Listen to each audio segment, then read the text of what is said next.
இன்றைக்கி ரொம்ப ரொம்ப ஹெல்த்தியான மில்லட் தோசை தாங்க. எந்த விதமான ஒயிட் ரைஸு உளுந்து சேர்க்காமல் மாவையும் புளிக்க வைக்காமல் குயிக்காக செஞ்சிடலாம்.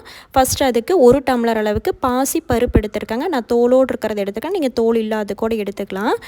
பாசிப்பருப்பு எதில் எடுத்தீங்களோ அதே இதில் 1 டம்ளர் சாமை அரிசி எடுத்துருக்காங்க. நீங்கள் எந்த மில்லட்ஸ் வேணாலும் எடுத்துக்கலாம். இந்த ரெண்டும் தாங்க, பாசிப்பருப்பு சாமை அரிசி ரெண்டையும் 4-5 டைம் வாஷ் பண்ணி 4 மணி நேரம் ஊற வச்சுருங்க. 4 மணி நேரம் கழித்து டேரெக்டாக மிக்ஸி ஜாரில் சேர்த்து அரைச்சிக்கலாங்க. காரத்துக்கு 2 வரமிளகாய், 1/4 டேபிள் ஸ்பூன் சீரகம், மாவுக்கு தேவையான அளவு உப்பு சேர்த்திட்டு ஊற வச்ச தண்ணியவே சேர்த்து கொஞ்சம் கொஞ்சமாக நல்லா ஒரு 2 செட்டாக மாவு அரைச்சி எடுத்துக்கோங்க. மாவு நல்லா நைஸாகவே அரைச்சி எடுத்துக்கலாங்க. தோசைங்கிறனால நீங்கள் தண்ணி விட்டு கரைச்சி தோசை மாவு கன்சிஸ்டன்சிக்கு நீங்கள் அப்போதைக்கு அப்போவே தோசை ஊற்றிக்கலாங்க. இந்த மாவு வந்து புளிக்க வைக்கணுங்கிறது இல்லை, ஜஸ்ட் 4 மணி நேரம் ஊறினா அரைச்சதையுமே நீங்கள் தோசை ஊற்றிக்கலாங்க.